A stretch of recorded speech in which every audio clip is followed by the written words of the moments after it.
speculate on what it is, my basic thesis is that in some ways this is sort of a shadowy imprint of globalization with this apocalyptic thing in the background. And the basic thought is that because you can only bet on globalization, everything goes one way.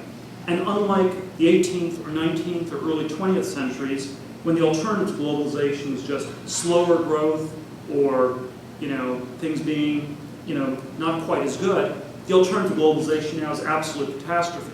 And so people end up thinking that you might as well bet on a new economy because the entire old economy is going to be destroyed. So people always say that the delusion about the internet mania reached its peak in March of 2000.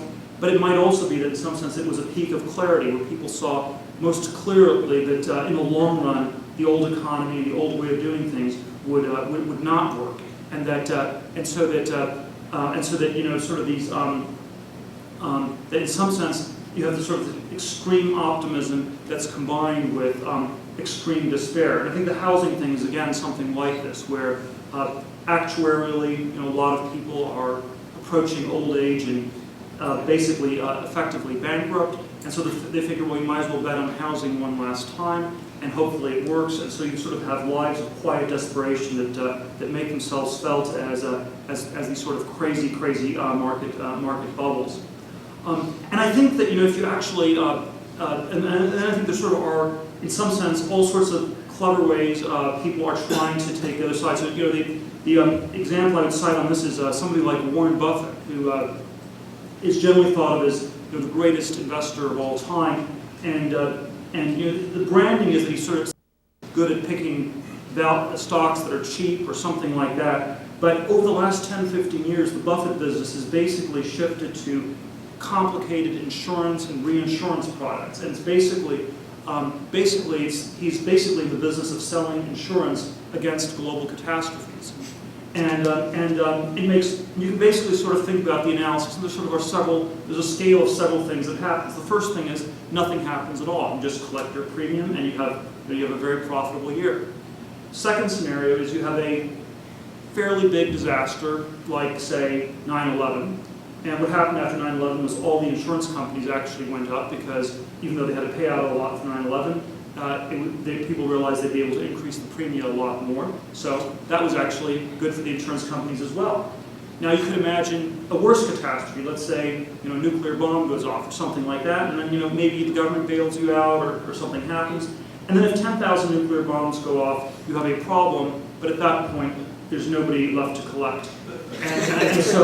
And so in sort of a strange way, there are sort of a lot of these things like this. And sort of the thought experiment you could frame this more quantitatively is, let's say we have a stock of a given company that it would be worth $100 if the world will be fine in 10 years or 20 years if everything will work out well.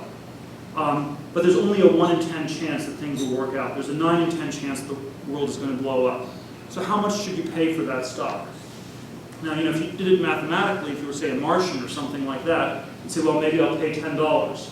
It's worth 1/10 of, there's a 1 in 10 chance it's worth 100, 9 in 10 chance it's worth 0, so I'll pay 1/10, I'll pay $10.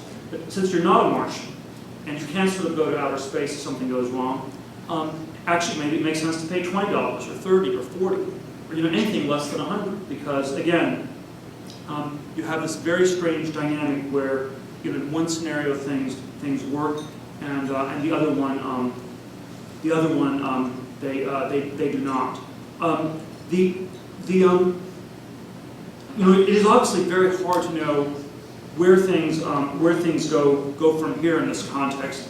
I suspect that we're likely to have several decades ahead of us of these sort of hyper boom, hyper bust cycles, and then we eventually either solve all these problems and we get to a world that gets to good globalization, or something goes badly wrong. But we should sort of keep in mind that we don't really know what globalization is going to look like, and we don't know quite how it is going to work. I mean, we can sort of imagine various components.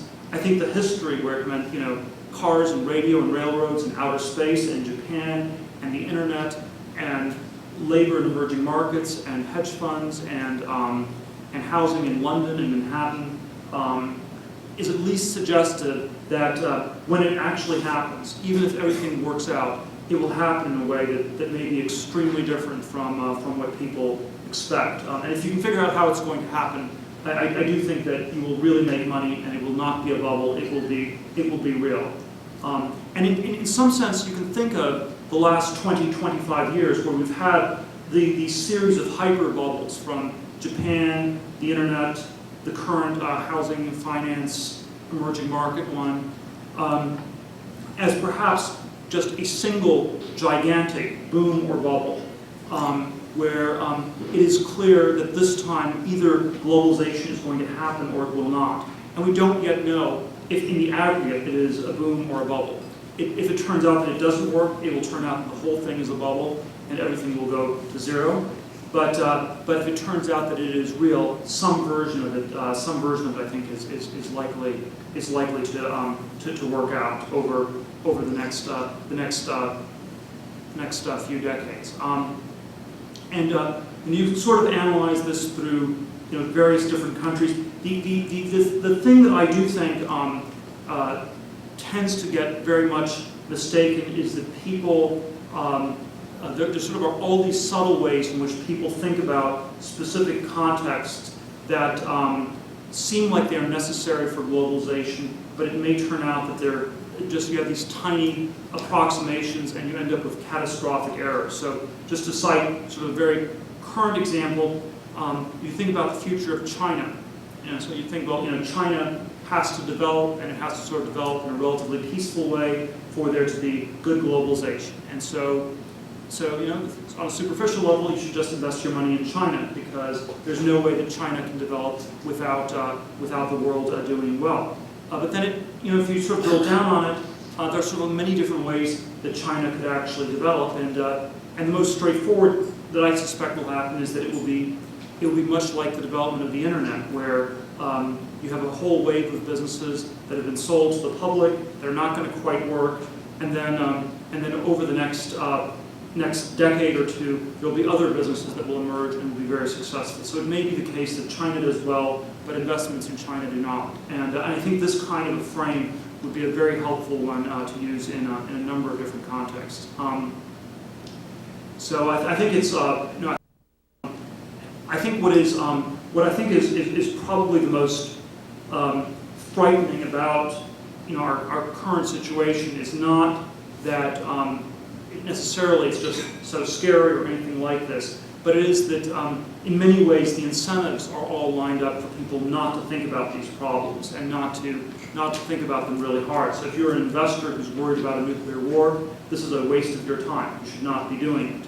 And you can do say the same thing about many other contexts. And I think in some ways the most recent finance and banking crisis that's sort of been rolling in the U.S. over the last year is again, it's a symptom of where people decided it was too complicated to think about all this, and you were just going to think about extremely small local perturbations. Nothing could happen that was systematic because the big picture is too complicated. We can't think about it. We can't make sense of it. And so again, I think it's hard to know how globalization happens.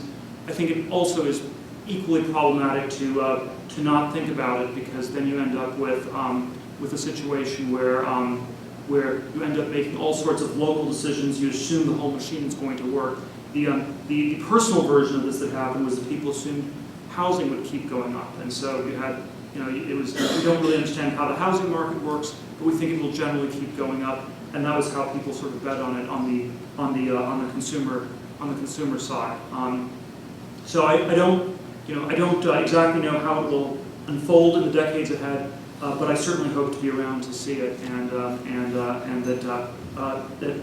I'm very grateful for this conference and events like this, where I think we are really thinking about the kinds of issues that are in some ways only being hinted at the very periphery of so much else that is going on in our world. Thank you very much.